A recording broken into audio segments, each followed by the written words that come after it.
Hola a todos, ¿cómo están? Muy buenas tardes. Bienvenidos a uno más de los webinars IMPER. Soy la doctora Verónica Flores Rueda, jefa de programas académicos y educación continua del instituto, y en nombre del director general, el doctor Jorge Arturo Cardona Pérez, y de la doctora Viridiana Gorbea Chávez, directora de educación en ciencias para la salud, les doy a todos la más cordial bienvenida. Veo con mucho gusto que ya se están metiendo a sala, ya hay varios y también presentando aquí en el chat, ya todo el mundo se está presentando. Me da muchísimo gusto. Por favor, recuerden que no es necesario que anoten su nombre ni su correo en el chat porque inmediatamente la plataforma lo da por default, nosotros ya tenemos esos datos. Pero en cambio, sí utilicen el chat, por favor, utilícenlo para que nos den sus preguntas a nuestros ponentes del día de hoy. Todas las preguntas que ustedes pongan en el chat vamos a intentar hacerlas al final de este webinar, si tenemos tiempo, ¿verdad? Y también, por favor, díganos de dónde nos visitan. Nos encanta que nos digan de dónde nos visitan, estado, país, de qué institución, de qué hospital. Por favor, es suyo el chat. Y bueno, el día de hoy tenemos un webinar muy importante, como todos los que hemos tenido, pero seguimos en el tenor de la pandemia por SARS-CoV-2. Sabemos que ha sido, que ha dado datos devastadores en las mujeres embarazadas. Simplemente al día de hoy es la principal causa de muerte materna. Y es por eso que el instituto no va a dejar de dar webinars que contengan información sobre la pandemia por COVID-19. Y este webinar es muy importante. Se titula Paciente obstétrica grave con infección por SARS-CoV-2, parte 1, porque va a haber obviamente una parte 2. La información que tenemos es muchísima y de muchísima relevancia. Así que, bueno, al final de este webinar les voy a decir cuándo tendremos la segunda parte, pero para ir comenzando, nuestro coordinador del día de hoy es el doctor Miguel Ángel Nares Torices. El doctor Miguel Ángel Nares Torices es especialista en medicina del enfermo crítico y actualmente es el jefe de la unidad de cuidados intensivos del adulto del instituto. Adelante, Miguel Ángel. Muy buenas tardes. Hola, muy buenas tardes. Muchas gracias, doctora Verónica, por la presentación. Y a nombre del Departamento de Medicina Crítica del Instituto, vamos a iniciar con esta charla. Va a cargo del doctor José Antonio Hernández Pacheco, quien nos va a hablar del imbalance angiogénico en preeclampsia y COVID. Adelante, doctor Hernández.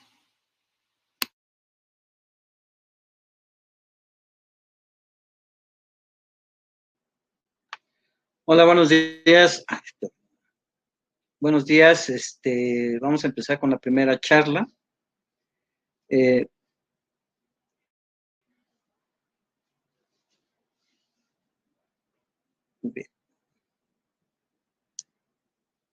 Es la...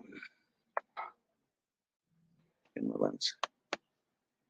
Señor Miguel Ramírez, extensión 187. Señor Miguel Ramírez, extensión 187. Bien, vamos a hablar del imbalance angiogénico que observamos normalmente en preeclampsia y cuáles son los hallazgos nuevos que se han encontrado cuando estas mujeres con preeclampsia desarrollan una sobreinfección por el SARS-CoV-2. Sabemos que la preeclampsia tradicionalmente se define como la presencia de hipertensión de más de 140/90 y proteinuria de nuevo en mujeres con un embarazo mayor a 20 semanas. La eclampsia es aquella mujer que presenta crisis convulsivas, que tiene algún diagnóstico de enfermedad hipertensiva asociada al embarazo, y el síndrome de Hell sabemos que es la elevación de transaminasa, la trombocitopenia en mujeres que tienen preeclampsia o algún tipo de enfermedad hipertensiva asociada al embarazo. Y estas definiciones evidentemente han soportado todo el tiempo y son las que en la práctica clínica utilizamos con frecuencia. Sin embargo, hemos observado que la sensibilidad y los valores predictivos de los signos y síntomas y hallazgos del laboratorio son muy bajos, son alrededor del 20%. de un tiempo para acá se han intentado buscar un marcador serológico que nos ayude a aumentar esa sensibilidad que tenemos acerca de hacer estos diagnósticos diferenciales, ya que muchas patologías cursan con hipertensión, proteinuria o con elevación de transaminasas y a veces es difícil hacer un diagnóstico diferencial. Y en esta ocasión el COVID representa un nuevo reto, ya que comparte muchos hallazgos clínicos y de laboratorio con la preeclampsia. El paradigma actual para hacer un diagnóstico de preeclampsia pudiéramos decir que es bastante antiguo.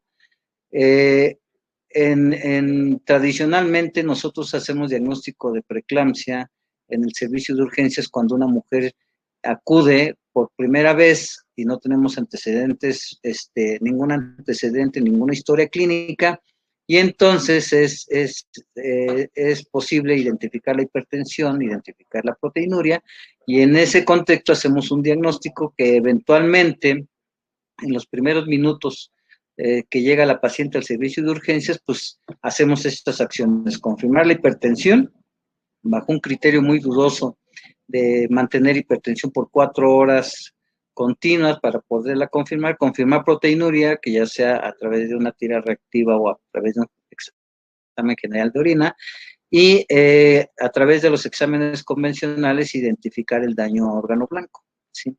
Sin embargo, pues evidentemente sobre este paradigma para hacer diagnóstico de preeclampsia, pues puede uno cometer diversos errores en todas aquellas patologías que cursan con alguna de las alteraciones típicas de la preeclampsia.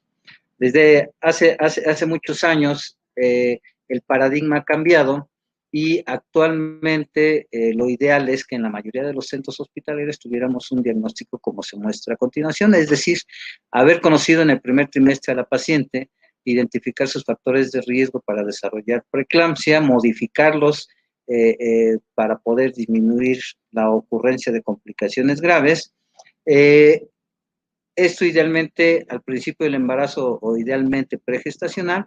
Posteriormente mandar a todas las mujeres a hacer un tamizaje del primer trimestre, que lo hacemos a través de un servicio, un médico materno fetal, que nos entrega un momio de probabilidad para el desarrollo de la enfermedad, eventualmente catalogar a las pacientes de alto riesgo o bajo riesgo, y entonces bajo una conducta vigilante identificar a aquellas mujeres que van a empezar a desarrollar las alteraciones típicas de la preeclampsia. El reto es identificar a mujeres que empiezan a tener hallazgos clínicos de laboratorio que nos hacen sugerir que está iniciando el desarrollo de preeclampsia, ¿sí? Sin embargo, gracias a las mediciones actuales que determinan el balance angiogénico, esta tarea la podemos hacer a través de la medición del SPLT1,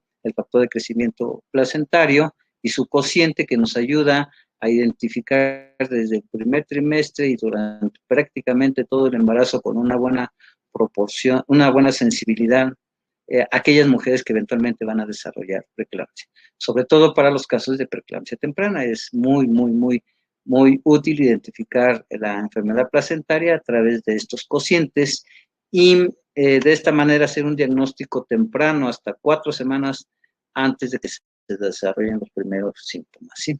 Saben ustedes que convencionalmente y de acuerdo a las bases fisiopatológicas se ha dividido a la preeclampsia temprana, que es con la que mejor tenemos como herramienta diagnóstica el evaluar el imbalance angiogénico, y la preeclampsia tardía, que ocurre después de las 34 semanas. Si bien fisiopatológicamente son diferentes, los mecanismos que alteran el balance angiogénico son característicos de cada modelo, pero finalmente el balance angiogénico nos pudiera orientar el grado incluso de severidad de la enfermedad, ¿sí?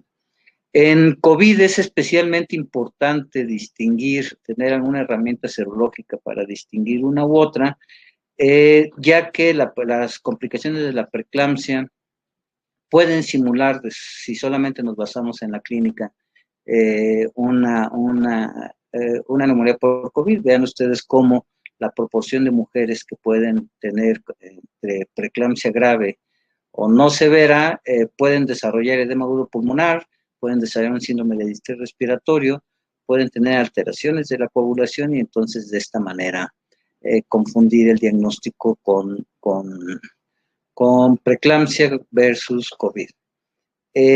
Usar solamente los criterios clínicos sería evidente muy difícil.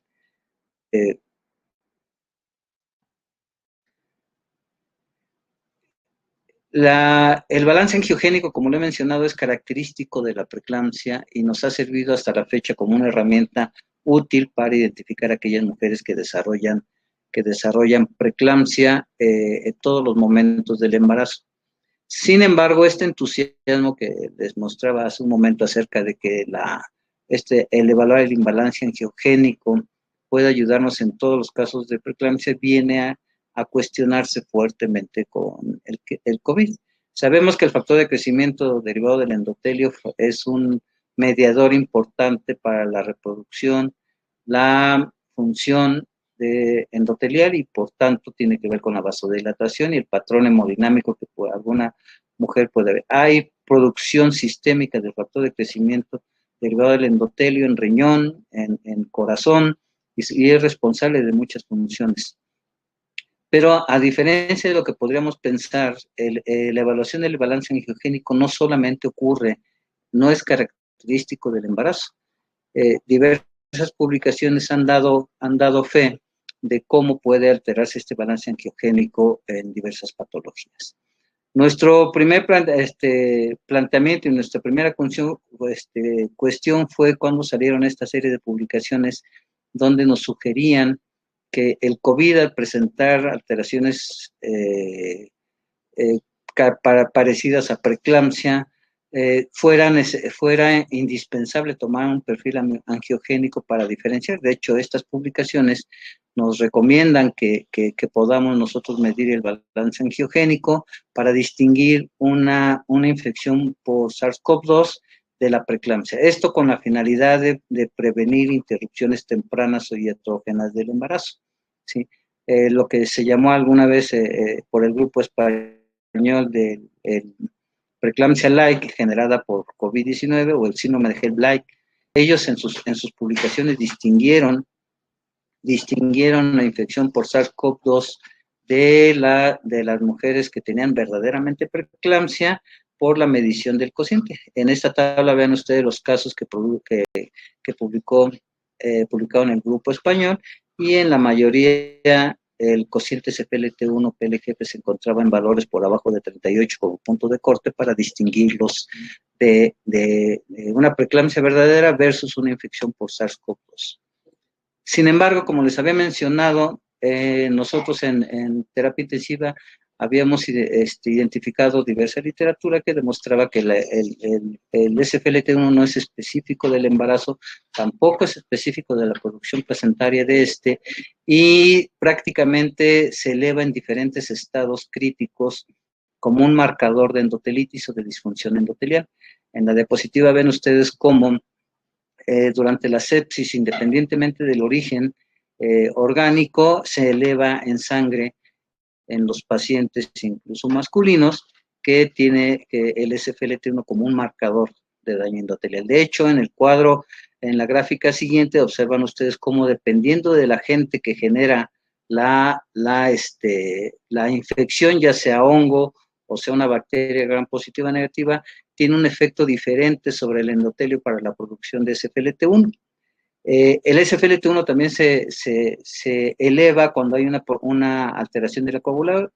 Vean ustedes en las gráficas inferiores de esta publicación cómo el SFLT1 permite distinguir cuando un paciente desarrolla coagulación intravascular y sinama versus que no la desarrolla aunque esté con sepsis o aunque esté en una falla multiorgánica contra el control. Entonces, el SFLT1 incluso en población no obstétrica es un marcador de daño de endotelitis y disfunción endotelial sistémica, ¿sí?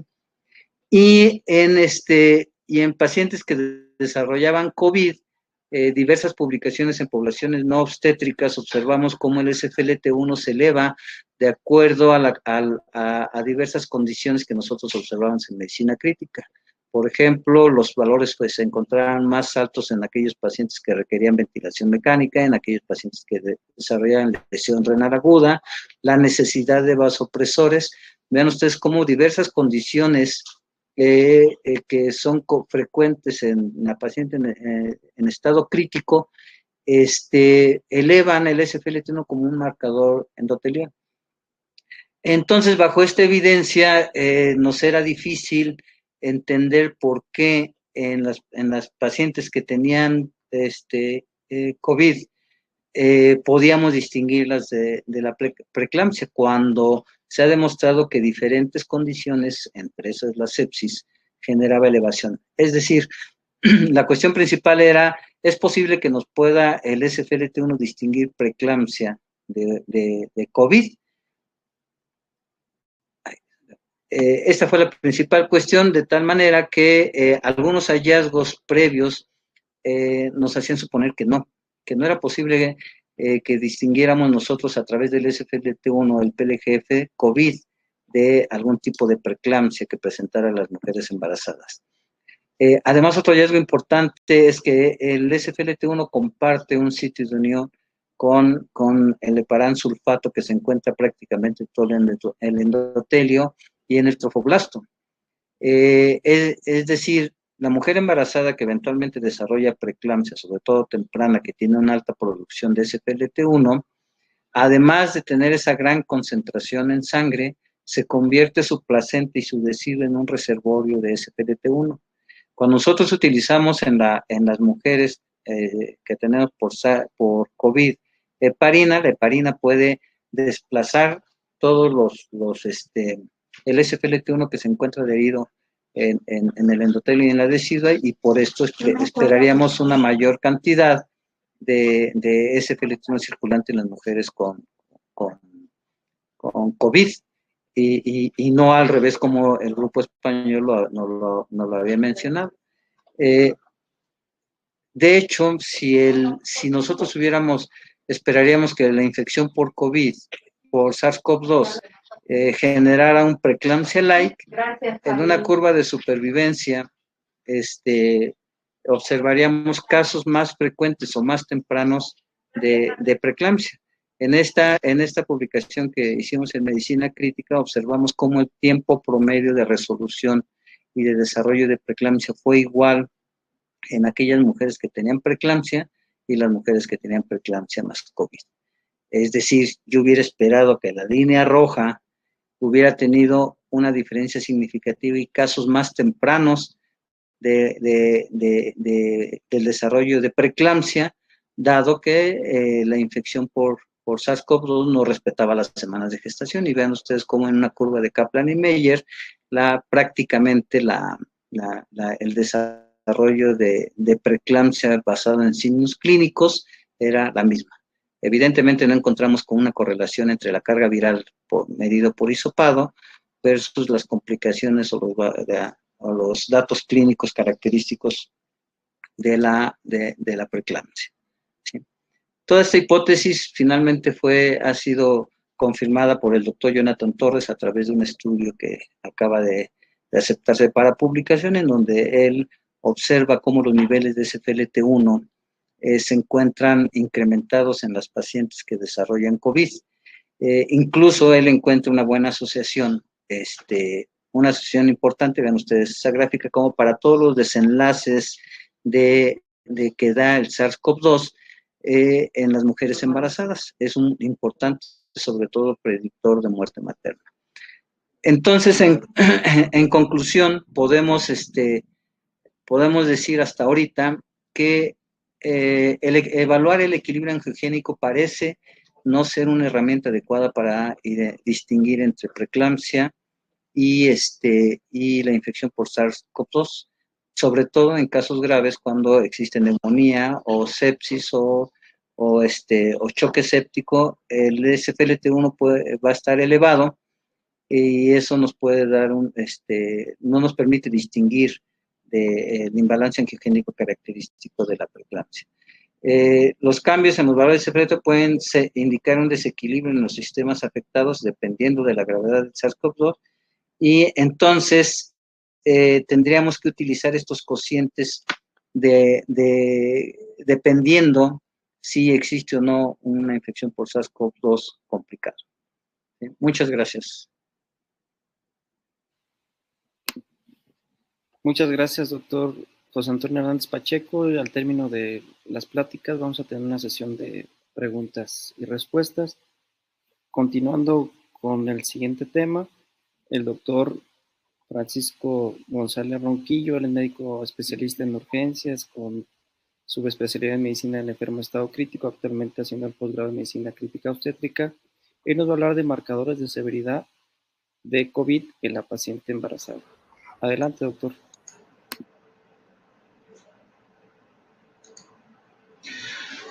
Muy buenas tardes, muchas gracias. Agradezco la oportunidad de la mesa directiva del Instituto Nacional de Perinatología y a todo el auditorio presente. La intención de realizar este webinar surgió de la necesidad que se ha visto en esta pandemia, ¿no? Principalmente, cómo nosotros vamos a diagnosticar o cómo nosotros vamos a llegar a ver a un paciente que va a tener COVID, ¿no? Me gusta empezar con una frase del doctor Luciano Gattinoni, donde dice que a un año, ¿qué hemos aprendido? Nadie tiene la verdad en esta enfermedad nueva. Aún no existen expertos sobre ella. Estamos aprendiendo aún todavía. Entonces, ¿cuáles han sido los avances desde el año pasado, en 2020 hasta el 2021? Si bien tenemos entendido que el SARS-CoV-2 es muy parecido o pertenece a una familia de coronavirus, en donde hay 7 tipos fundamentales, de los cuales 4 van a causar los resfriados comunes en las personas o en los seres humanos. Esta pandemia por COVID-19 se ha visto afectada o ha afectado a nivel mundial a toda la población. Se ha visto que independientemente de los marcadores que se van a ver elevados, llámese ferritina, procalcitonina, hemoglobina glucosilada, relación neutrófilos-linfocitos, si bien es cierto que todo eso lo vamos a ver elevados, es muy importante hacer una correlación clínica junto con nuestros marcadores principalmente, ¿no? Es por eso que hasta ahorita no hay una gran diferencia en todas las publicaciones que se han hecho desde el año pasado hasta el presente, en donde no ha variado mucho. Entonces, ¿por qué ver marcadores para COVID en el embarazo? Recordemos que la principal causa de mortalidad hasta nuestras fechas ha sido el COVID actualmente, ¿no? Entonces, las mujeres embarazadas se encuentran dentro de un grupo de riesgo, ya que se encuentran en un estado proinflamatorio. Si bien es cierto, vamos a ver las gráficas más adelante, aquellas mujeres embarazadas y que tienen un factor de riesgo, llámese como una edad materna avanzada, un alto índice de masa corporal por arriba de 30, en aquellas personas que son de raza negroide y que tengan alguna comorbilidad, diabetes, preeclampsia, eclampsia o hasta síndrome de HELLP, se han visto más afectadas en lo que va a ser esta pandemia, tanto así como aquellas que pueden recibir ventilación mecánica invasiva y hasta en un momento dado se pueden meter a ECMO, ¿no? Vamos a ver que se han hecho estudios.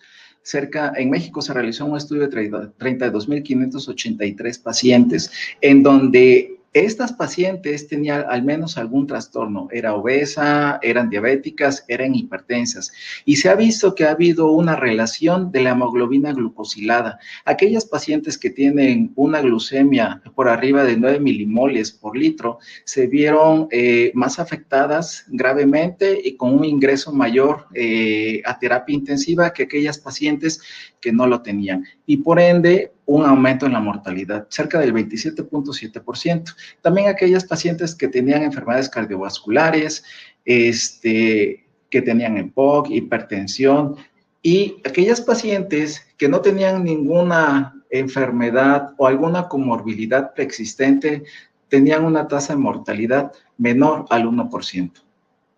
Aquí vamos a ver en esta tabla, en este estudio, en un metaanálisis que se realizó el año pasado, cómo nuestras pacientes, se estudiaron dos grupos, las pacientes que estaban embarazadas y las pacientes que no estaban embarazadas. Aquellas pacientes que se admitieron en UCI tenían 18.5 veces más probabilidades o afectaciones durante su ingreso a terapia. Aquellas pacientes vemos que necesitaban ventilación, que no estaban embarazadas y que tenían ventilación invasiva, tenían 1.5 veces más probabilidades de estar en terapia. No así las pacientes que estaban embarazadas y con alguna comorbilidad. Entonces, ¿cuáles son los síntomas más comunes que nosotros debemos de conocer?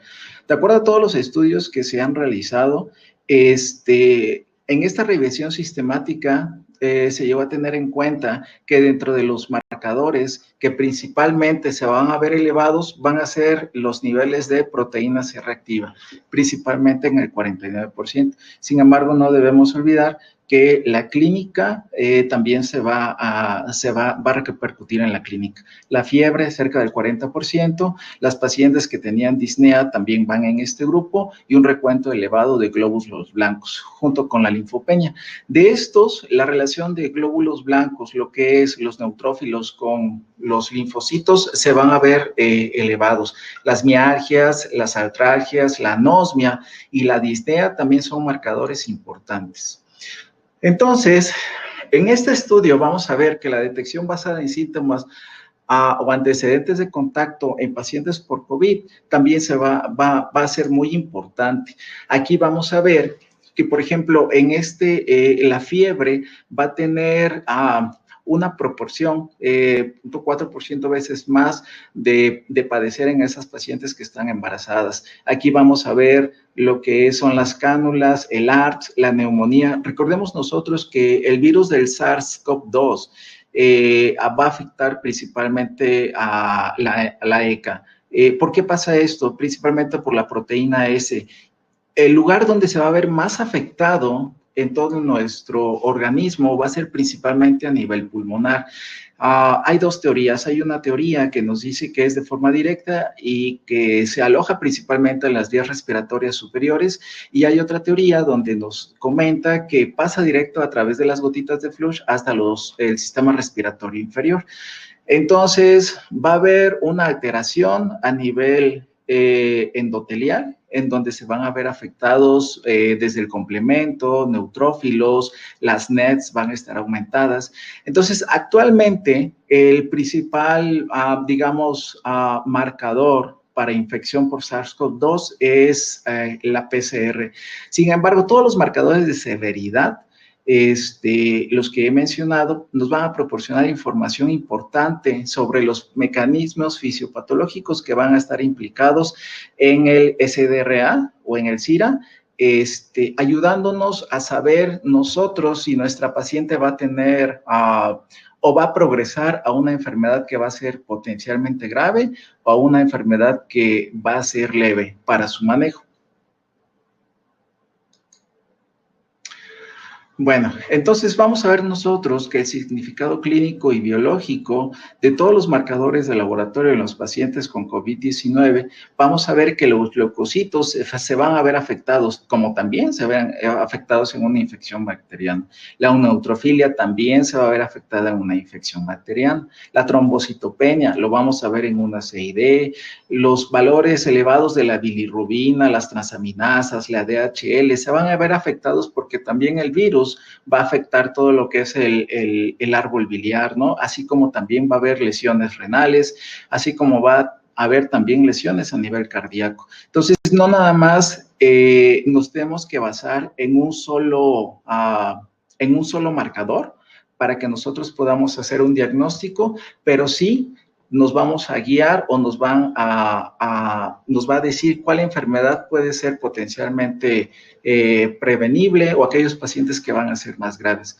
En este estudio, en el ANCOVID, que se realizó el año pasado, fue un metaanálisis donde se hicieron 19 estudios observacionales que involucraron casi 3,000 pacientes en varios países en América Latina, donde México estuvo involucrado. Vamos a ver que las principales características en este tipo de pacientes fue un aumento de la PCR, la disminución de la albúmina, linfopenia y LDH.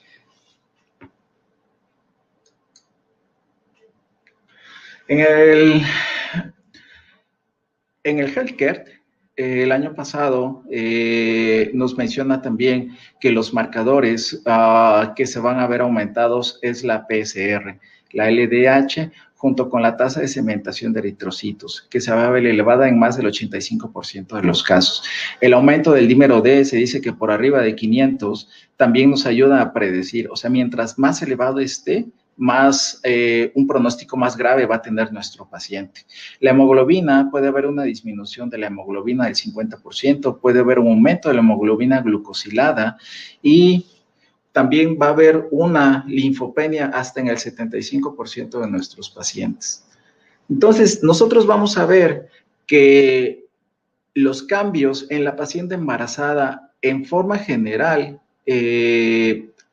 van a ser muy parecidos o muy similares a los pacientes que tienen o que no están embarazadas. Va a haber aumento de la PCR, el aumento del dímero D, disminución del recuento plaquetario y aumento de la troponina cardíaca.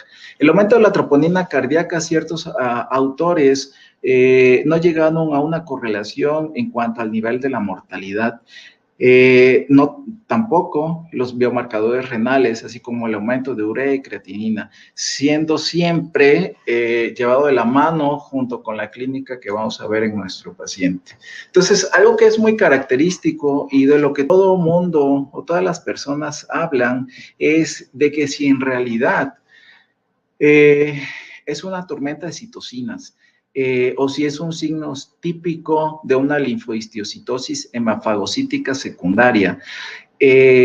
Muchos autores concuerdan en que no nada más se trata de una tormenta de citocinas, sino se trata de un trastorno hiperinmune. Recordemos que cuando hay una entrada directa del virus, se va a ver principalmente afectados a una parte que va a ser directa y otra que va a ser indirecta. La parte que va a ser indirecta puede estar mediada por lo que son los complementos, el C5A, el C5B, la proteína 1 beta, y en la parte directa, en la afectación directa, tiene que ver con las proteínas receptoras de TOL, los TLR, el 3, el 5, el 3, el 7, el 8 y el 9.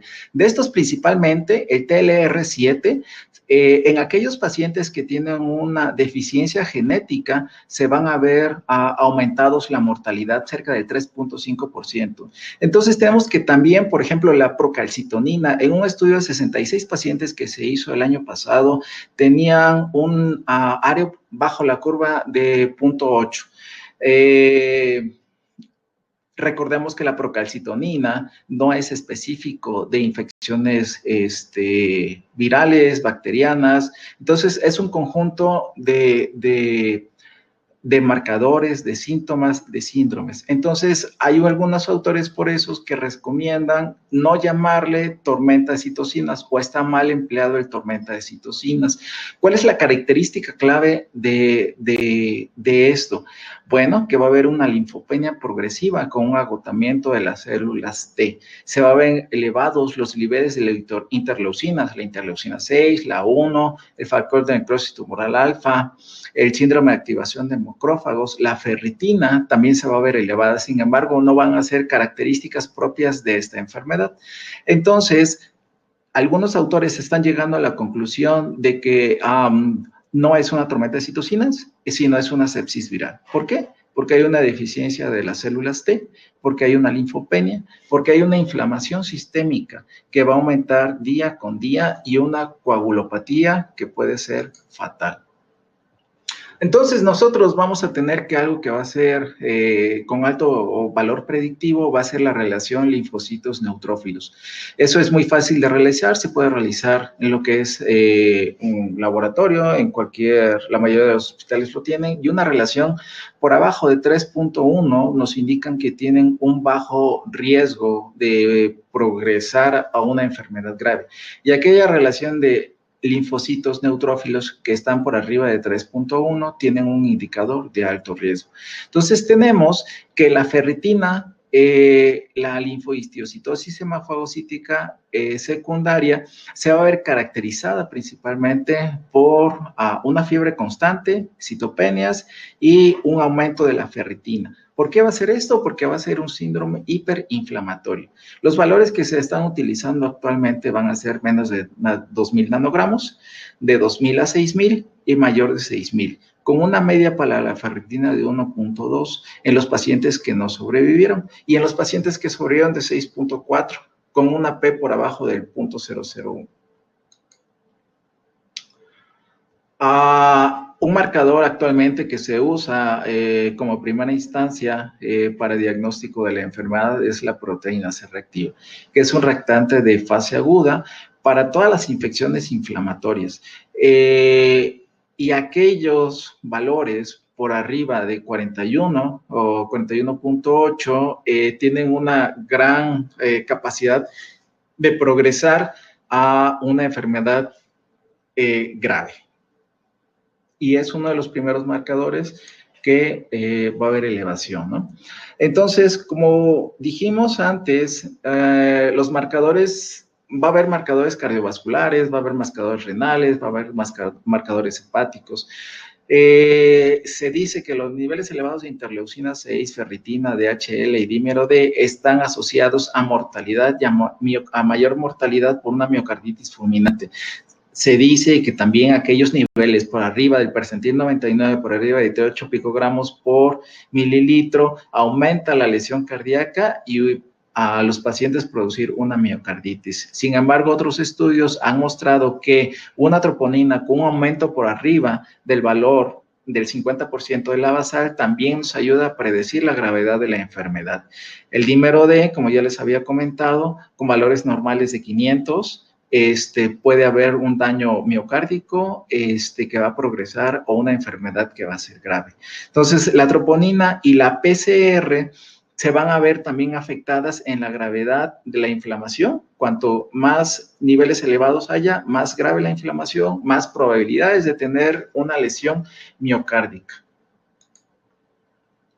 Los marcadores hepáticos, vamos a ver que aquellos pacientes con ALT y ACT mayores de 800 unidades por litro no se vieron cambios significativos como en otros marcadores. Sin embargo, los incrementos de los marcadores de la TGG, de la fosfatasa alcalina, va a ser porque va a haber una afectación a nivel del conducto biliar causada por el mismo virus. Los marcadores del daño renal, no nada más es necesario ver nosotros el aumento de la creatinina o la alfa-hidroxibutirato deshidrogenasa en pacientes por arriba de 90, porque no es estadísticamente significativo en un paciente con una sintomatología leve. Sí lo va a ser en un paciente con una sintomatología grave, pero nosotros debemos ver y encontrar y estar al pendiente de si nuestro paciente está evolucionando a una lesión renal aguda, un AKIN 1, un AKIN 2 o un AKIN 3. Y aquellos pacientes que tienen una alfa-hidroxibutirato deshidrogenasa por arriba de 540 unidades por litro, nos va a predecir el aumento que puede tener nuestro paciente, la gravedad con la que lo tiene, o que es más probable que él ingrese a terapia intensiva. Bueno, en este artículo de revisión de los marcadores asociados con la progresión de la enfermedad por COVID-19, vamos a ver que va a haber aumento en la cuenta de neutrófilos, disminución en la cuenta de linfocitos, como ya se les había mencionado antes, aumento en los marcadores de la LT, la ST, la LDH, la mioglobina. Sin embargo, ninguno de ellos es meramente específico de la enfermedad. Entonces, ¿qué tenemos aquí? Hay algunos autores donde nos dicen y nos mencionan que no hay una posibilidad o no hay un marcador específico de esta enfermedad, sino es un conjunto de marcadores junto con la clínica. Vemos aquí en este estudio en que entre la asociación de los niveles de troponina y el índice de mortalidad no es posible que nosotros lleguemos a tener una relación 1 a 1, por ejemplo, ¿no? En este estudio, un metaanálisis de los potenciales biomarcadores, vamos a ver que se va a ver una asociación entre la procalcitonina, los niveles de PCR y la gravedad de la enfermedad. Los niveles de procalcitonina, valores elevados, la PCR nos van a decir a nosotros qué tan grave o qué tan mal están progresando nuestros pacientes. Aquí en esta tabla vemos lo que es, por ejemplo, la interleucina 6. Nosotros vamos a ver con una P por abajo del punto 005, la CK, vean ustedes, la mioglobina, todos son los marcadores que se pueden ver alterados.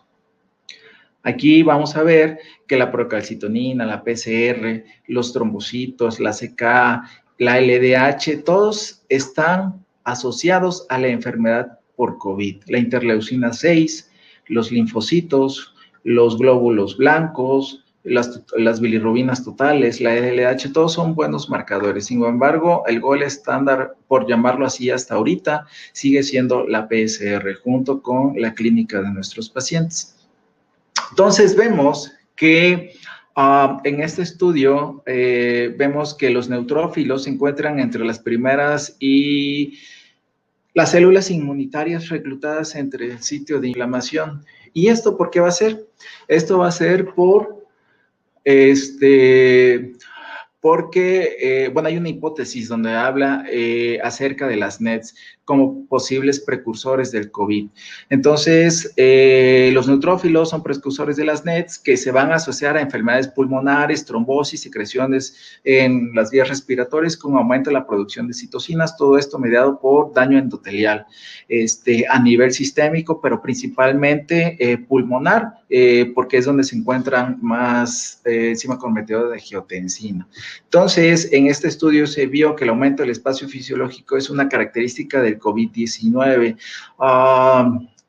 ¿Cómo podemos medir nosotros el espacio muerto? De muchas formas. Ahorita podemos medir por medio de un capnógrafo, se puede medir el espacio muerto y cuanto más espacio muerto nosotros tengamos a nivel pulmonar, peor le va a ir a nuestro paciente. Entonces, hay ciertos estudios que nos recomiendan que estos pacientes no necesitan PIP, sino es más bien una enfermedad a nivel trombosis sistémica. Entonces, para terminar, nosotros tenemos que en esta enfermedad causada por COVID-19 no únicamente debemos de hacer uso o válido a través de marcadores o biomarcadores que vamos a encontrar alterados ya de por sí en una paciente embarazada con un estado proinflamatorio. Sí debe ser un conjunto de todo lo que es basado en la clínica, un conjunto de marcadores con la PCR, el dímero D, la ferritina, la interleucina 6. Si bien es cierto que algunos tienen mayor sensibilidad y especificidad, nos pueden ayudar para guiar nuestra terapéutica, ver qué paciente tiene más probabilidades de progresar a una infección grave o de quedarse con una infección leve de acuerdo a cómo se vayan aumentando estos biomarcadores. Sin embargo, nuestro tratamiento debe ser integral y nuestro manejo también. Muchas gracias. Muy bien, pues muchas gracias, doctor Francisco Ronquillo. Continuando con nuestro siguiente tema, vamos a hablar sobre la insuficiencia respiratoria aguda en el embarazo con COVID-19 a cargo del doctor Rigel Juchín Estrella. Él es médico especialista en urgencias, con subespecialidad en medicina en la enferma de estado crítico y actualmente realizando el posgrado en medicina crítica en obstetricia. Adelante, doctor.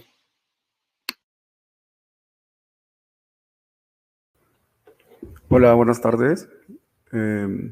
Bueno, a mí me tocó hablar sobre la insuficiencia respiratoria aguda en el embarazo en las pacientes con COVID-19. Como objetivos tenemos la definición de una insuficiencia respiratoria aguda, conocer las principales causas de la insuficiencia respiratoria aguda en el embarazo, la fisiopatogenia que va a desarrollar una hipoxemia y pues cómo realizar el diagnóstico de una insuficiencia respiratoria aguda. Ahora, también vamos a hablar parte del tratamiento de una insuficiencia respiratoria aguda en el embarazo con respecto a COVID-19. Como definición, tenemos que la insuficiencia respiratoria aguda se va a determinar por un estado con una alteración de la función respiratoria del sistema respiratorio.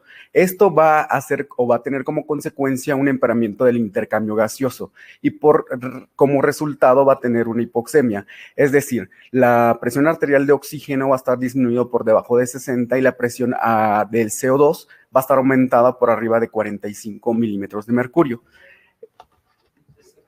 Otra de las, con respecto a la epidemiología, nosotros sabemos que el síndrome de distrés respiratoria durante el embarazo es una de las causas muy infrecuentes de letalidad, pero cuando la paciente presenta un síndrome de distrés respiratorio, aumenta la mortalidad materna. Las primeras revisiones que se realizaron sobre el síndrome de distrés respiratorio en el embarazo fue publicado en 1975 y de allí hay diversos estudios que nos determinan ciertas incidencias, como por ejemplo un caso por cada 10,000 partos o un caso por cada 6,612 partos. La última revisión o antes de esta pandemia, hasta el 2017, el riesgo de desarrollar una insuficiencia respiratoria aguda en el embarazo era un caso por cada 500 embarazos. Ahora, ¿cómo clasificar o de dónde viene el riesgo de una insuficiencia respiratoria aguda en el embarazo? Bueno, las podemos clasificar en tres: específicas del embarazo, el riesgo aumentado por el simple hecho de estar embarazada y las condiciones no específicas que no son del embarazo. Dentro de las específicas del embarazo, podemos determinar que hay un síndrome de distrés respiratorio secundario a un desprendimiento de placenta normoincenta. Puede ser otra de la etiología, la embolia de líquido amniótico, sepsis obstétrica, preeclampsia y también dentro de otra de las específicas del embarazo, pues la miocardiopatía periparto, que no es tan frecuente, que se puede determinar uno por cada 1,500 embarazos. Otra de las complicaciones o específicas del embarazo es el edema pulmonar. Esto ya de por sí la mujer está embarazada, en estado grávido, va a obtener un aumento del gasto cardíaco y por consecuencia va a haber una disminución de las resistencias vasculares. Esto para predisponer a un edema pulmonar. Otra de las etiologías es la embolia trofoblástica y dentro del riesgo aumentado por el embarazo la podemos dividir en que pueden desarrollar un síndrome de estrés respiratorio por broncoaspiración. Esto secundario a un aumento de lo que, bueno, más que nada disminución del vaciamiento gástrico y disminución del esfínter esofágico inferior. También otra de las consecuencias o etiologías es la neumonitis viral. Otra podría determinarse por una sepsis no obstétrica y pues también, sobre todo en pacientes que desarrollan una hemorragia obstétrica, como es que ameritan transfusiones masivas, el riesgo de lesión pulmonar aguda como consecuencia de la transfusión. Otro de los riesgos aumentados por el embarazo es la tromboembolia pulmonar. Asimismo, el asma por sí sola aumenta el riesgo de un síndrome de estrés respiratorio.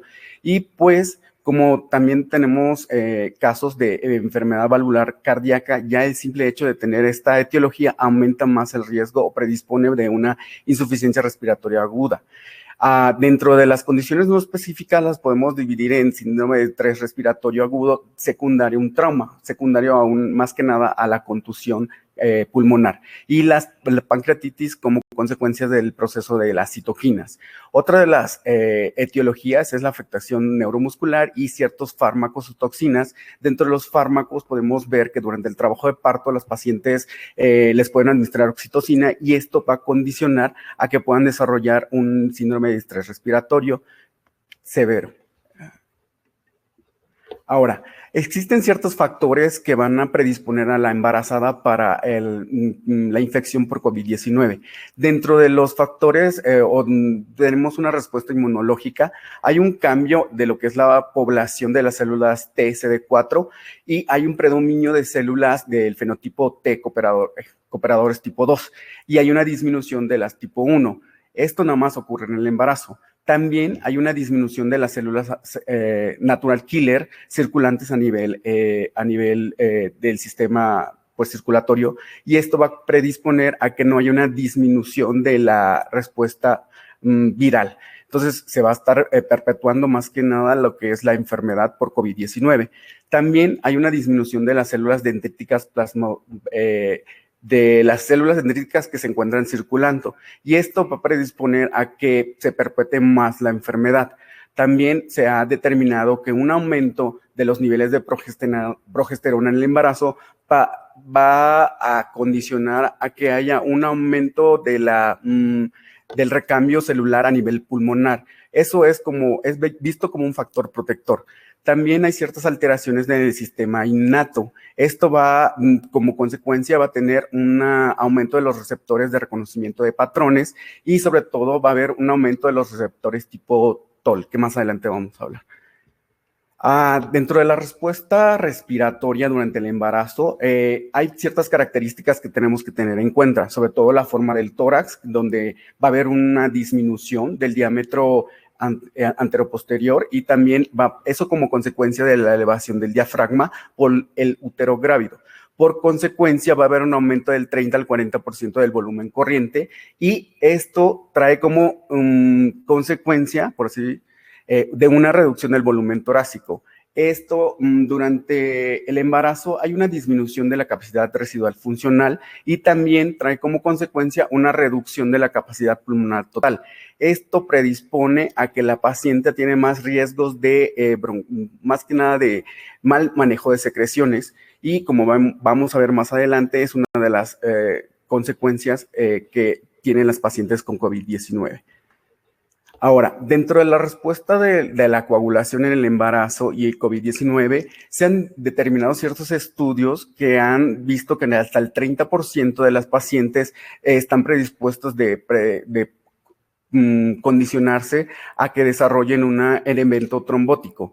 Ya de por sí, la mujer embarazada está en un estado de hipercoagulabilidad. Esto como consecuencia va a haber un aumento de la trombina y como otra parte extra va a haber un aumento de la respuesta inflamatoria. Esto va a tener como efecto un aumento de los factores fibrinolíticos y sobre todo la plasmina, que esto va a ocasionar que tenga una coagulación muy exagerada. Ahora, dentro de las respuestas de las células endoteliales, nosotros vamos a tener en cuenta que las células endoteliales a nivel pulmonar se encuentran rodeadas por pericitos. Estos tienen como función limitar la inflamación y prevenir lo que es la coagulación. Cuando la paciente embarazada tiene una infección por COVID-19, hay un daño a nivel de estas células, lo que provoca un edema tisular y una inflamación excesiva y también va a tener como consecuencia una hipercoagulabilidad.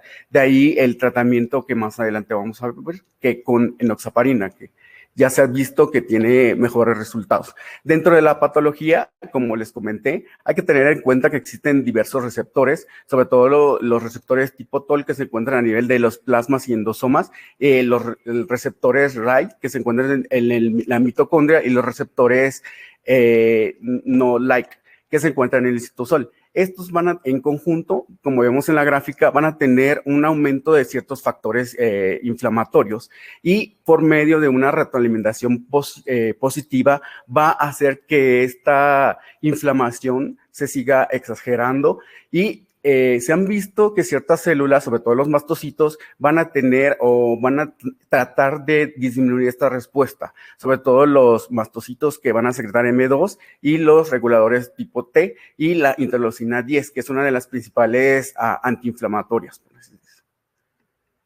En este diagrama podemos ver que lo importante que es el angiotensinógeno, que eso va a ser dado por la renina, que va a hacer que el angiotensinógeno se cambie a angiotensina 1, 10.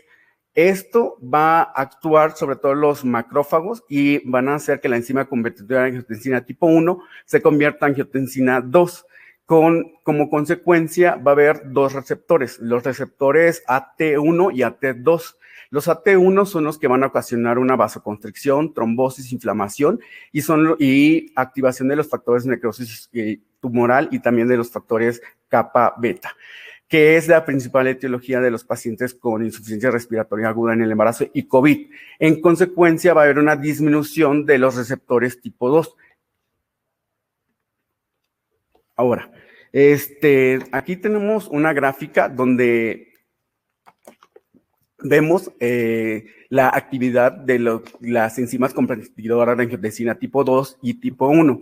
Aquí vamos a tener en cuenta que el angiotensinógeno va a tener, actúa la renina y va a cambiar a angiotensina 1, y esto va a tener como consecuencia a través de la angiotensina tipo 2, como consecuencia de la infección por COVID-19, una activación de la angiotensina 1 en 9, y esto va a tener como consecuencia o activar los receptores tipo 2, que son antiinflamatorios.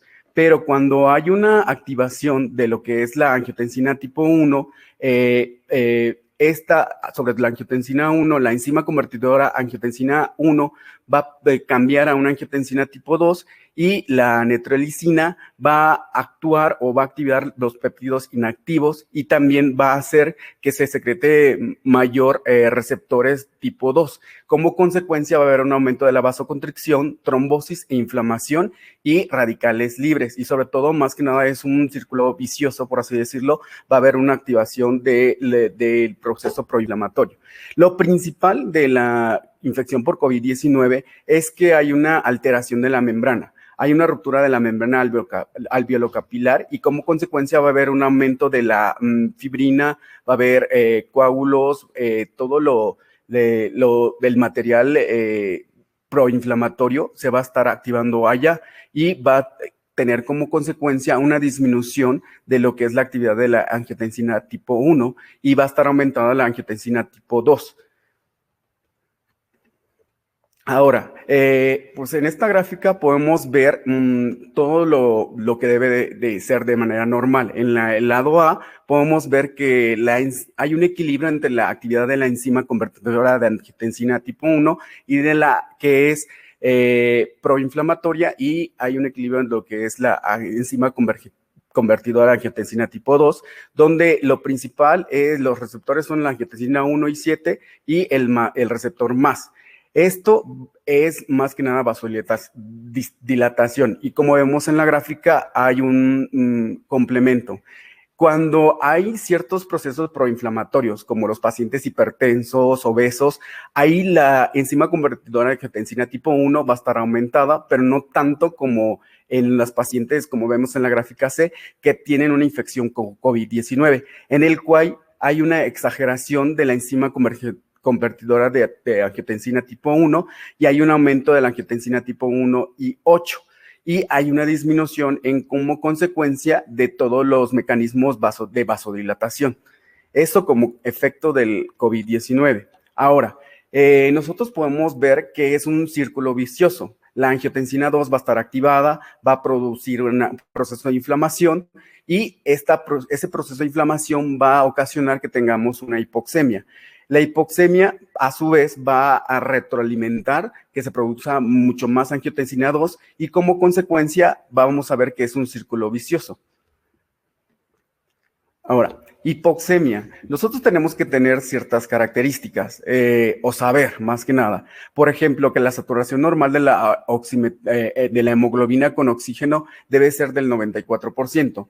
Y también hay que tener en cuenta que una presión parcial de oxígeno alveolar y arterial al nivel del mar lo tenemos entre 100 milímetros de mercurio. También hay que tener en cuenta que el dióxido de carbono difunde 20 veces más que el oxígeno a través del oxígeno a través de la membrana alveolo-capilar. Otro de los aspectos que hay que tener en cuenta es que por cada 20 mililitros de oxígeno se encuentra a nivel de la sangre 100 mililitros.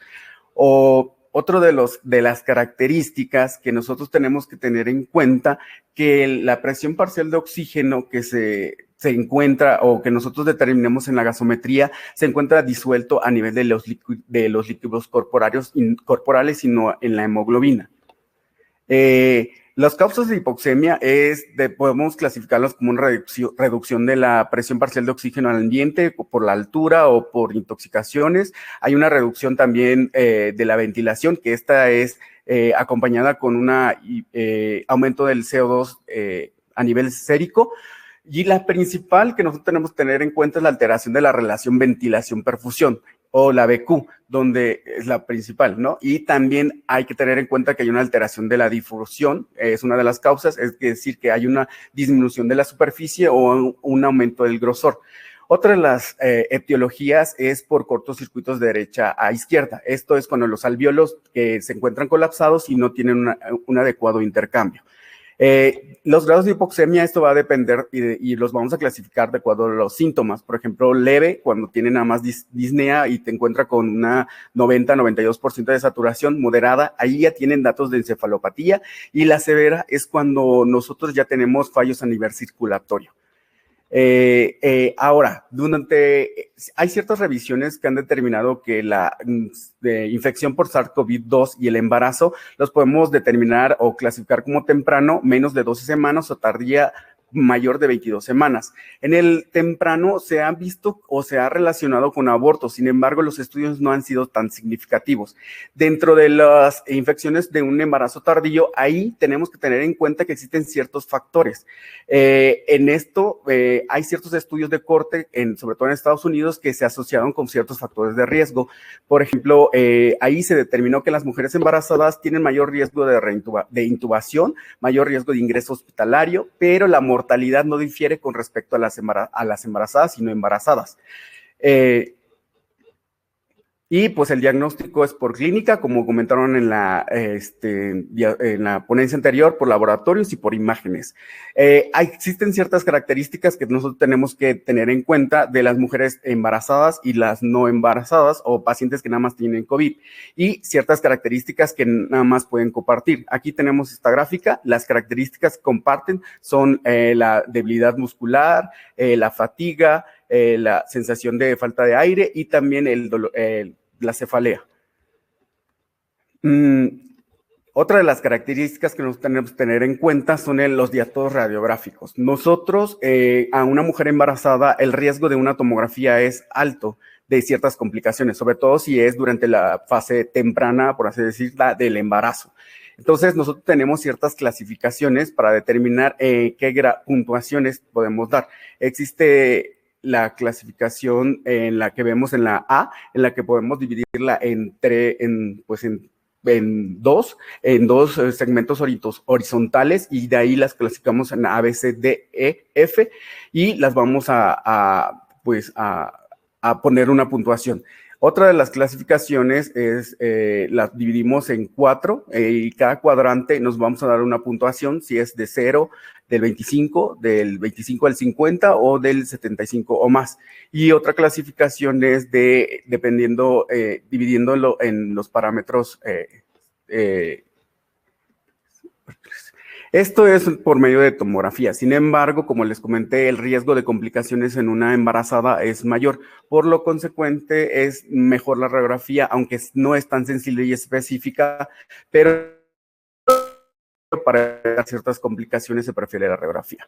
El criterio de ingreso para un hospital de una embarazada con infección por SARS-CoV-2 es fiebre persistente, radiografía de tórax con signos de neumonía, sobre todo las gestantes con ciertas comorbilidades como hipertensión crónica, EPOC, diabetes pregestacional o que estén tomando inmunosupresores. Existen de una escala, sobre todo la CUP de 65, cuando tiene una puntuación por arriba de 1 ya es datos de ingreso a una unidad, a un hospital. Esto también nos va a servir para clasificar por una infección leve, cuando no tienes, solamente tiene síntomas leves y no tiene, o una puntuación del CUP de 0, moderada, cuando la puntuación de 0 es menos de 1, es decir, tiene un punto, y cuando es severa, cuando ya tiene neumonía, cuando ya tiene sepsis o choque séptico, ya es indicación para su ingreso. Ahora, los criterios de ingreso a UCI, esos son los mismos del ATS, los criterios mayores y menores. Cuando ingresar a una terapia es cuando tenemos un criterio mayor o 3 menores, que son con las siguientes características que comentamos allá. Los objetivos del tratamiento es mantener en una mujer embarazada saturación por arriba de 94 y por debajo de 96, con riesgo de hiperoxemia. Entonces, la presión de oxígeno debe estar por arriba de 70, la presión plató, que vamos a ver más adelante, por debajo de 30, aunque hay ciertos estudios que indican que 33 también se puede, por el útero grávido, puede ser bien, y también la presión de conducción por debajo de 15 milímetros. El oxígeno es lo principal que hay que tener en cuenta cuando tiene una paciente por debajo del 94, darle oxígeno. Aquí tenemos ciertos dispositivos que podemos usar. Ahora, si nosotros tenemos una paciente que no mejora con el oxígeno o con las puntas convencionales, ¿qué podemos indicarle? Es la ventilación con presión no positiva.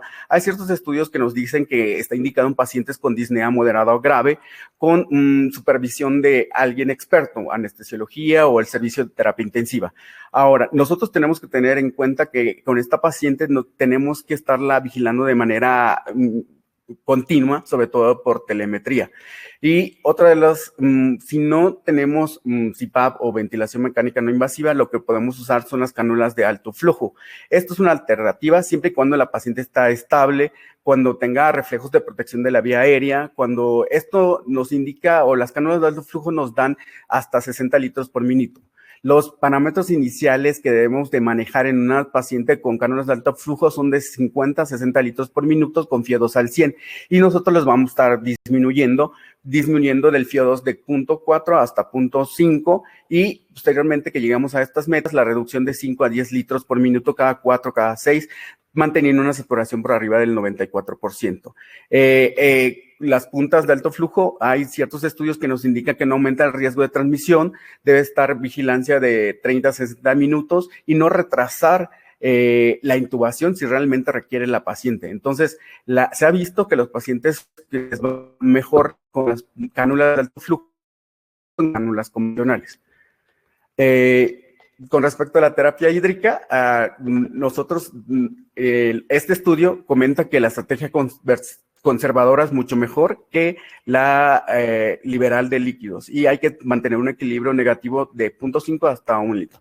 Ahora, dentro de las consideraciones de seguimiento fetal hay que tener en cuenta que de las 23 a 24 semanas la monitorización fetal es, ya depende del ginecólogo, obstetra, pues, y las embarazadas estables con terapia de oxígeno convencional con cánulas de alto flujo se sugieren que tenemos que hacer pruebas en reposo para ver si se le puede ir disminuyendo. Y las embarazadas que requieren una intubación endotraqueal o ventilación mecánica, hay que tener una monitoración continua después de las 28 semanas. Antes de las 28 semanas es contradictorio porque se ha visto que aumenta el riesgo de una cesárea iatrogénica. Y pues el deterioro respiratorio hay que tenerlo en cuenta y no retrasar lo que es la intubación si la paciente no mejora con las cánulas de alto flujo.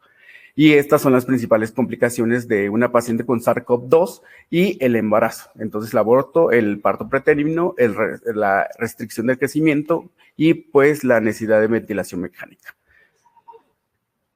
Y pues sería todo. Muchas gracias, doctor Rigel. Ya para terminar el bloque de charlas, a continuación, el doctor Mario Manuel López Marenco. Él es médico especialista en medicina interna y subespecialista en medicina del enfermo en estado crítico y un posgrado en medicina obstétrica crítica. Él es nuestro residente extranjero y pues nos va a hablar de ventilación mecánica en la paciente con COVID-19. Adelante, doctor. Hola, buenas tardes a todos. Gracias por la invitación al comité del instituto. Pues la última plática del día de hoy va a ser hablar sobre la ventilación mecánica en la paciente con COVID-19 y embarazada, ¿verdad? El objetivo de la plática es ver los cambios hemodinámicos que surgen en el embarazo, un poco de la introducción de lo que es hablar enfermedad de infección por SARS-CoV-2, las modalidades de programación de la ventilación mecánica invasiva, lo que tiene que ver en los efectos del FIO2 y el PIB, ya tanto en la mamá como en el feto, los criterios de severidad del SIRA por el COVID-19, el prono en la embarazada, la ventilación mecánica no invasiva y una diapositiva de ECMO. Como todos sabemos y hemos estudiado desde la licenciatura de medicina, hay cambios hemodinámicos en el embarazo. Y esto tienen que ver mucho los procesos hormonales que surgen por cada trimestre. Pero lo que más perjudica o más tiene que influir sobre el proceso hemodinámico y en el proceso respiratorio de la embarazada es en el tercer trimestre. Todo lo que tiene que ver los cambios de progesterona, más el cortisol y la relaxina, pues lo que logran observar en la imagen es el levantamiento del diafragma, que aproximadamente va hasta de 4 centímetros. Y esto lo que produce y provoca a nivel del sistema respiratorio es un patrón restrictivo en la embarazada. Los cambios hemodinámicos, como sabemos, se han descrito que aumenta el volumen sistólico, por ende va a aumentar el gasto cardíaco, así como la frecuencia cardíaca va a aumentar y la presión arterial sistólica se va a mantener y una disminución de lo que son las resistencias vasculares periféricas. Hablando meramente de lo que es el cambio respiratorio fisiológico en el embarazo, esto se debe al ángulo o a los grados de elevación del hemodiafragma, que aproximadamente, como había mencionado anterior, es de 4 centímetros. Esto tiene que ver mucho sobre el patrón respiratorio de la embarazada y es algo muy común de mencionar que el aumento de la frecuencia respiratoria creemos que es algo fisiológico. Sin embargo, no. La taquipnea por encima de 28 respiraciones por minuto, esta se considera patológica. Una paciente embarazada no tiene por qué estar taquipnéica, aunque tenga cambio fisiológico. Lo que más se observa también dentro de las capacidades residuales o todo lo que son los volúmenes a nivel respiratorio, tiene que ver el aumento del volumen tidal. El volumen tidal aumenta del 30 al 50% en la mujer embarazada. Esto aproximadamente surge en el cambio terminando el segundo trimestre e iniciando el tercer trimestre. También hay disminución de la capacidad residual funcional de un 20 hasta el 30%, que más o menos corresponde entre 400 a 700 mililitros. También sobre la reserva de volumen inspiratorio, esto se ve disminuido hasta un 20-25%, y algunos lo que se va a mantener o elevar hasta el 10% es la capacidad inspiratoria en la mujer embarazada. Sin embargo, también hay cambios durante el embarazo con respecto a los gases arteriales. En el pH sí se ve modificado con respecto a la mujer embarazada a la no embarazada. El pH en el primer trimestre se mantiene entre 7.42 a 7.46. Sin embargo, en el tercer trimestre, pues, se va a mantener con un pH de 7.43. No tiene por qué haber un cambio entre la presión arterial de oxígeno. Esta se va a mantener igual durante el primero hasta el tercer trimestre. Pero sí va a haber un cambio significativo con respecto a la presión arterial de CO2. En el tercer trimestre, pues, se va a ver un poco como hipocapnia, como un CO2 deprimido de 26 hasta 30 milímetros de mercurio. Por ende, también el bicarbonato se ve afectado hasta en el tercer trimestre sobre aproximadamente hasta 17 milicavalentes. Algo muy importante que siempre se le recomienda a la embarazada sobre las posiciones, el decúbito supino y decúbito lateral. Sabemos que, como en la diapositiva anterior habíamos mencionado, el aumento del volumen sistólico y el gasto cardíaco. Esto es muy importante cuando la embarazada la tenemos en decúbito supino, el efecto que hace sobre compresión entre la aorta y la cava, eso influye mucho. Recordemos que nosotros tenemos que darle un bienestar también, no solo la mamá, sino el bienestar fetal y lo que tiene que ver la oxigenación. El feto es muy susceptible a la captación de oxígeno.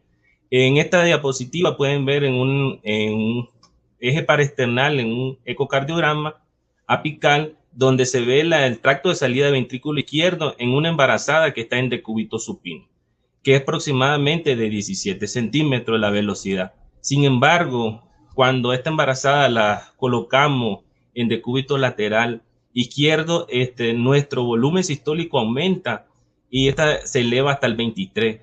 Entonces, aproximadamente son acortamientos de hasta 400 mililitros de volumen sanguíneo cuando el feto hace compresión sobre la aorta y la cava, y esto pues, puede presentar los cambios hemodinámicos a nivel materno y también a nivel del feto, y sobre todo pues en una embarazada que la tenemos con infección por SARS-CoV-2 y asistida en ventilación mecánica.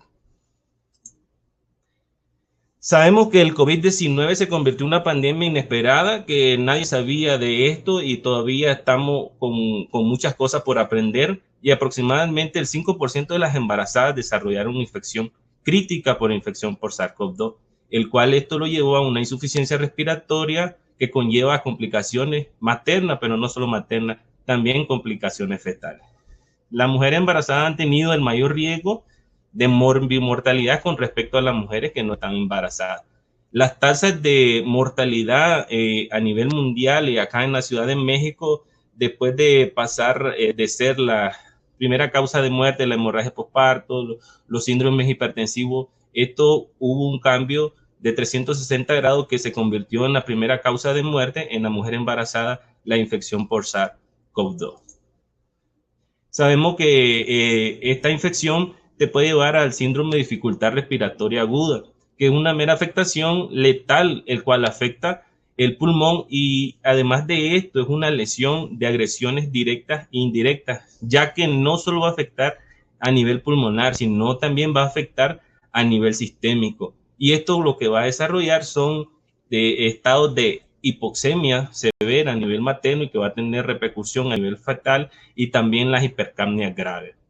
Pero no solamente esto, también sabemos que las infecciones por SARS-CoV-2 y se asocia también a infecciones por bacterias a nivel pulmonar, lo que son las neumonías asociadas a ventilación mecánica, que hay un estudio que se realizó el año pasado en el Hospital General, que aproximadamente el 50% de las pacientes que estaban ingresadas por SARS-CoV-2 tenían una infección asociada a bacterias.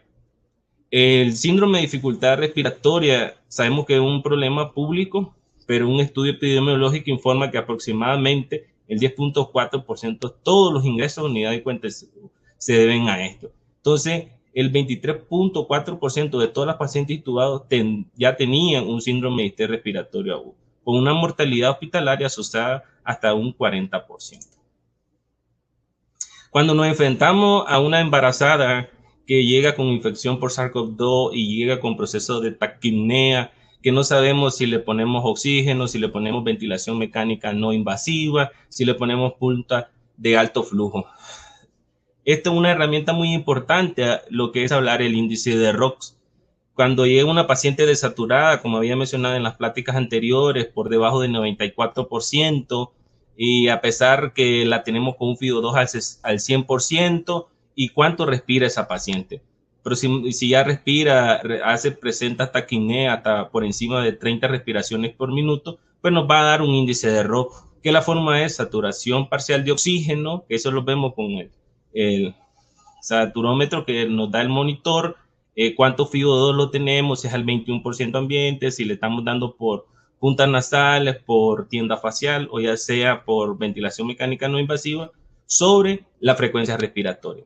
Si este índice de ROX a las 2 horas es menor de 3, tiene un alto riesgo de presentar fallo a la maniobra que estamos realizando y necesita un apoyo, un manejo avanzado de la vía aérea. Igual a las 6 horas, si el corte es menor de 3.5 y a las 12 horas menor de 4, y en todo el tiempo, en cualquier momento, a cualquier hora que no me dado, que si es mayor de 5, tiene bajo riesgo, perdón. Entonces, todas tienen que estar por encima de 5 para que nosotros estemos tranquilos de esa embarazada que tiene un riesgo muy bajo de que necesite manejo de la vía aérea avanzada para conectarse a ventilación mecánica invasiva. Cuando nos enfrentamos y ya tomamos el índice de ROX y sabemos que tenemos un puntaje a las 2 horas menor de 3, tiene datos de insuficiencia respiratoria, el cual tiene tirajes intercostales, uso muscular accesorio, aleteo nasal, taquipnea, no hay que esperar más. La indicación de intubación la tiene, entonces lo que se tiene que realizar inmediatamente es intubar a la paciente. En la actualidad, las estrategias de ventilación mecánica en pacientes con SIRA consiste en volúmenes tidales bajos, el cual conduce a disminuir un daño meramente que ya está provocado por la infección por SARS-CoV-2, pero evitamos lo que es el balotrauma, el biotrauma y atelectrauma. El CO2 es muy importante en estas pacientes. A nivel fetal mantiene una diferencia más o menos entre 10 milímetros de mercurio con respecto a la madre. Entonces hay que tener muy en cuenta eso, ese CO2 materno. Si tenemos un CO2 por debajo de 20 o tenemos un CO2 de entre 30, tomemos en cuenta cuánto es el CO2 que le está llegando al feto. Mantener una hipercapnia permisiva se ha descrito en las pacientes con SARS-CoV-2, el cual no tiene que modificar el pH, y la literatura habla de máximo de 60 milímetros de mercurio de CO2. Recordemos también que la hipercapnia lo que produce a nivel pulmonar son estados de vasoconstricción, y esto te va a llevar a un ciclo vicioso y provocar mayor hipoxemia. Los niveles mayores de CO2 mayores de 60, esto conduce también a un aumento de la resistencia vascular uterina, y también vamos a tener complicaciones fetales. Algo muy importante a considerar en la ventilación mecánica en las pacientes obstétricas es mantener una adecuada saturación. Sabemos que toda la guía que hablan es mantener una saturación por encima del 96%, porque si esto está disminuida, pues ya sabemos que la hipoxemia fetal que va a llegarle, pues la cantidad de oxígeno al feto pues va a estar reducida, y esto va a producir también alteraciones fetales. Pero no solamente eso, sino tomar gases arteriales y tomar en cuenta cómo está la presión arterial de oxígeno. Ya sabemos que esto para disminuir el riesgo de la hipoxia fetal por el sistema de circulación feto-placentaria que estuviese comprometida en pacientes con insuficiencia respiratoria por mantener pH por debajo de 65 milímetros de mercurio. Es importante mantener los niveles de CO2, como había comentado, normales. También en las pacientes con embarazo ya mayor de 20 semanas de gestación, es muy importante considerar el PIB, porque ya sabemos que el PIB, el efecto que hace a nivel del ventrículo derecho, los datos de bajo gasto, toda la precarga que bota. Entonces, considerar un PIB no muy alto, porque cuando elevamos un PIB por encima de 12 a 16 centímetros de agua, pues sabemos que vamos a tener una repercusión hemodinámica en la embarazada. Hay que iniciar respiraciones espontáneas tan pronto sea posible. Si a la paciente no necesita mayor criterio para continuar bajo ventilación mecánica, hay que retirarla y empezarla a que la paciente respire por sí misma y retirar pronto la ventilación mecánica, porque esto también nos va a conllevar a mayor riesgo de neumonía asociada a ventilación. El nacimiento entre vía parto o cesárea puede mejorar la ventilación mecánica sin duda, pero tenemos que cumplir criterios de interrupción, ya sea por causas maternas o por causas fetales. ¿Cuáles son los modos que se usan en la ventilación mecánica? Desde que inició la pandemia se ha descrito cuáles son los modos en que sea mejor ventilar al paciente. Entonces se escribió que era mejor ventilar a los pacientes en modo asistido controlado por volumen. Sin embargo, no hay una regla, porque recordemos que tenemos que tener muchas pautas en la presión pico, en la presión plato, cuánto es el rate impression que hacen las pacientes, si está en metas de protección pulmonar. A veces en pacientes con ventilados por volumen, las presiones pico se van por encima de 35, entonces esto nos va a dar afectación y no vamos a tener un grado de protección pulmonar. Entonces, ¿cuál es mejor? En la que el paciente se acople mejor y cumplamos metas de protección pulmonar. Los métodos más comunes pueden ser el asistido controlado por volumen y el asistido controlado por presión. También ha surgido durante la pandemia sobre los otros modos no convencionales, como es el APRV, el cual tiene también algunas indicaciones y contraindicaciones, pero sí también hay literatura que avalan que sí se puede utilizar esta modalidad. Sin embargo, si no tenemos un buen entrenamiento sobre este modo de ventilación, pues el que más conozcamos y el que más que cumpla metas de protección pulmonar es el ideal para la paciente embarazada. Recordemos que no solamente es poner al paciente en una modalidad, recordemos que tenemos que ajustar. ¿Cuáles son los ajustes que deben de hacer en modalidad por volumen? Se tiene que calcular el volumen tidal por pesos predichos. No podemos tomar en cuenta el peso real en la embarazada porque sabemos que la mayoría de nuestras embarazadas pues están con mayor riesgo de ganancia de peso, el sobrepeso, entonces tiene que ajustarse al peso predicho porque si no el volumen tidal no va a salir elevado. Y lo que recomienda la literatura es volumen tidal entre 6 a 8. Sin embargo, lo que yo recomiendo pues mantener mejores disminución de volumen tidal y ventilarlo a 6 mililitros por peso predicho. Mantener una frecuencia respiratoria dentro de lo fisiológico y en el alcance en cuanto tenemos una gasometría con un CO2.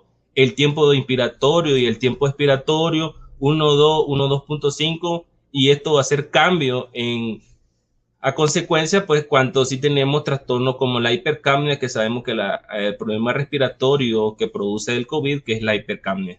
¿Cuánto es el PIB ideal? Esto es muy importante. El PIB ideal, pues, no existe, es el PIB que amerita el paciente, depende del daño pulmonar y evitar los datos de sobredistensión y que eso también te va a llevar a mayor desaturación en el paciente, mayor hipercapnia y también mayor, pues, datos de hipoxemia. El FiO2, ir ajustando y mantener meta mayor del 96%. Recordemos que la hiperoxia también puede causar mayores efectos a nivel pulmonar y puede causar mayor atelectasia o mayores complicaciones pulmonares. Hay que ver y tener mucho cuidado con las maniobras de ventilación mecánica, como es la lesión pulmonar inducida por el ventilador, que esto se debe pues, a demasiados volúmenes altos, el aumento de la presión pulmonar alveolar capilar y también la lesión pulmonar asociada al ventilador, como había mencionado, el volumen, la teleotrauma, el biotrauma y el barotrauma, y el efecto de la toxicidad por el oxígeno. Algo muy importante para ver lo que tiene que ver consecuencias del FiO2 y el PIB. Entonces hay que mantener un PIB ideal, lo que la paciente recomienda, porque también esto tiene efecto a nivel del ventrículo derecho, a nivel pulmonar y también pues mayor aumento de la presión intratorácica. También el FiO2 para evitar y mantener, evitar las hipercapnias y mantener un adecuado FiO2 y evitar la acidosis por hipoxia fetal. Las recomendaciones maternas, mantener un pH y una pH-CO2 entre los límites normales, hacer un control gasométrico, la monitorización hemodinámica con las variables de respiraciones, un ecocardiograma, si la amerita la paciente, valorar el volumen intravascular y el monitoreo cardíaco fetal es muy importante. No, en la paciente embarazada, pues no solo hablar del cuidado materno, sino también recordemos que el cuidado fetal es muy importante y más en una paciente con infección por SARS-CoV-2 y que esté entubada y conectada a un ventilador mecánico. Los síndromes que se han categorizado según los datos de insuficiencia respiratoria desde los criterios de definición de Berlín, según el la PAFI, que es una relación de la presión arterial de oxígeno sobre el FiO2.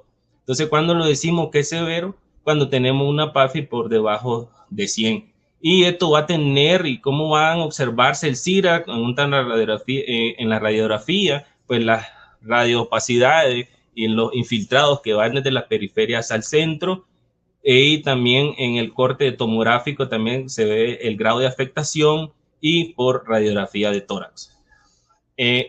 Algo muy importante, cuando tenemos un ARS leve que va hasta 200, la relación de PaO2-FiO2, pues podemos ocupar ventilación no invasiva, PIB bajo moderado y mantener un volumen siempre de corriente bajo. Sin embargo, en el LAT severo, que es el otro lado opuesto, pues esto ya cambia. Cuando tenemos que ventilar al paciente igual con el volumen corriente siempre bajo y mantener, por lo general, son PIB altos que ameritan estos pacientes por el grado de lesión pulmonar y estos pacientes lo que van a ameritar es la indicación de prono y bloqueo neuromuscular. A todo intensivista, cuando el paciente no mejora la relación PaO2-FiO2 de 100 a pesar de los manejos que se le dan al manejo ventilatorio o de oxigenoterapia, pues entonces, ¿qué es lo que le piden al intensivista?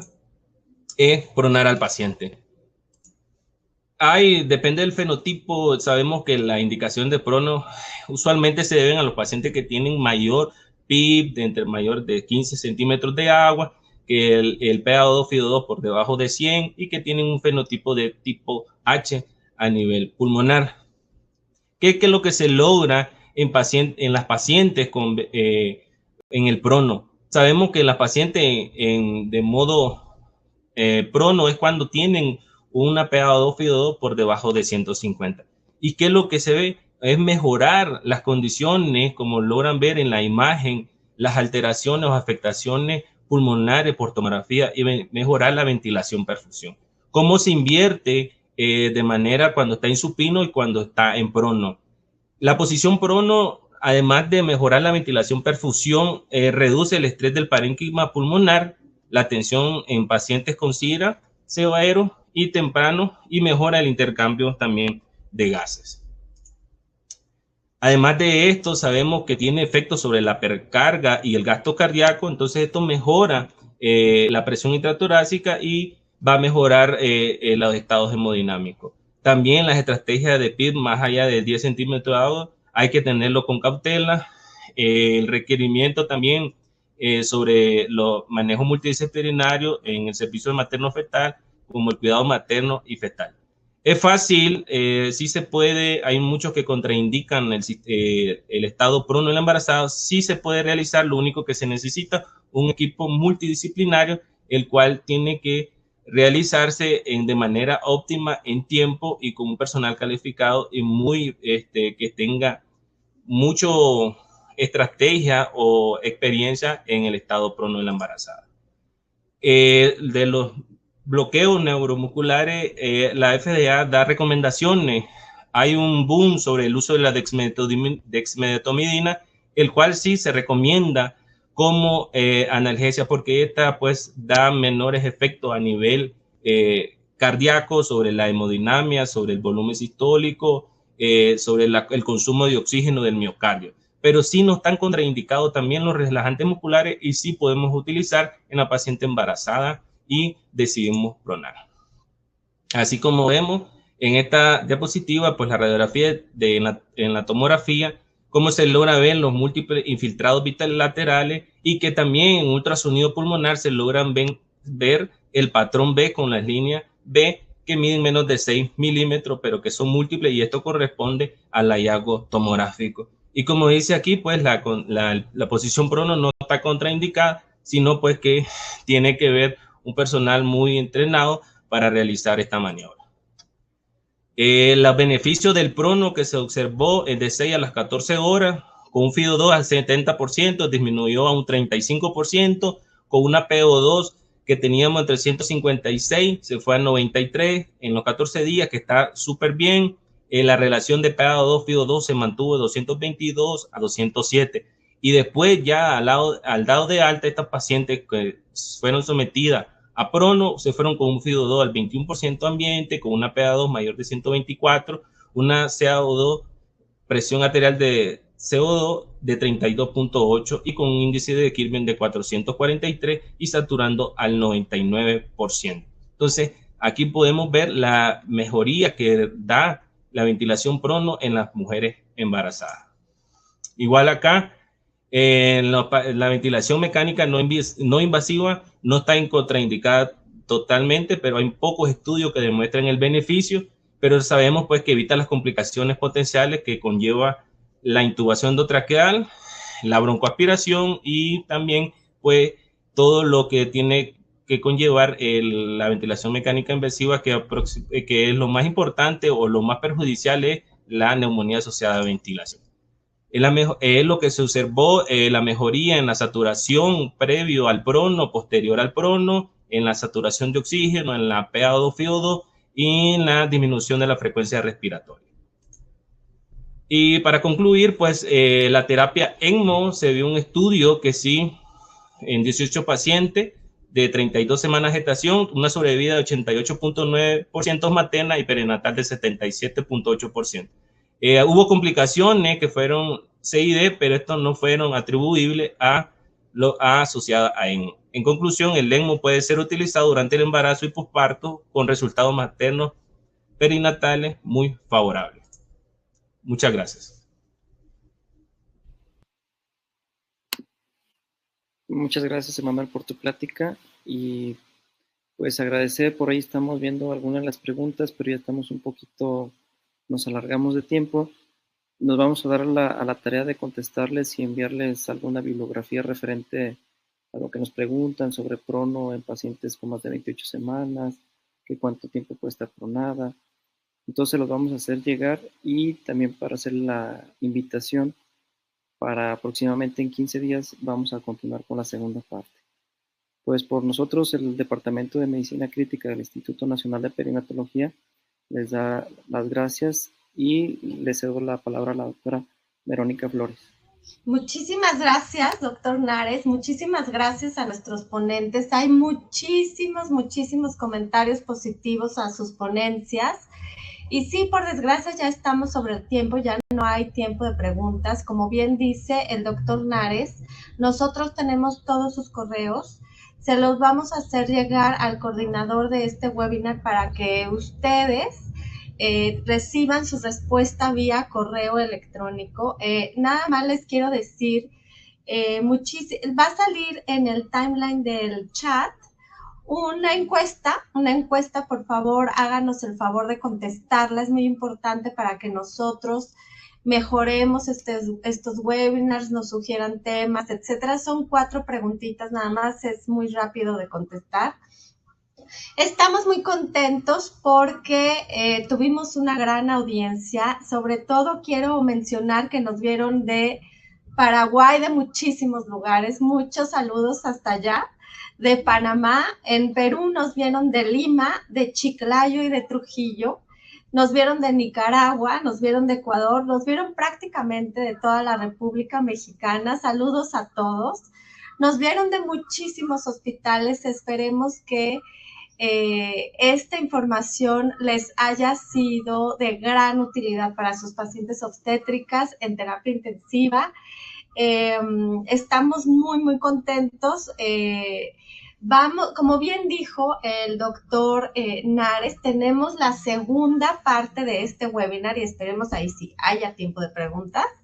Y en la segunda parte de este webinar que se va a llevar a cabo a la misma hora, a las 12 del día, el 9 de junio, seguiremos con temas de paciente obstétrica grave con infección por SARS-CoV-2.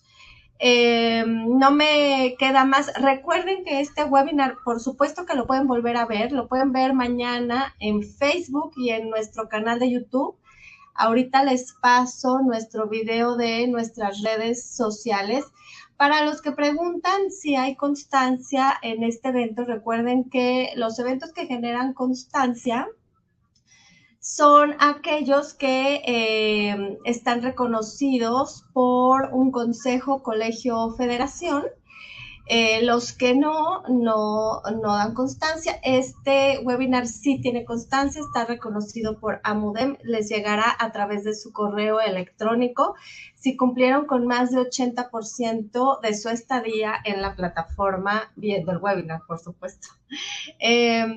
Y muchísimas gracias, los dejo con nuestro promocional de nuestra parte 2 del webinar y nuestras redes. Es un gusto y buenas tardes.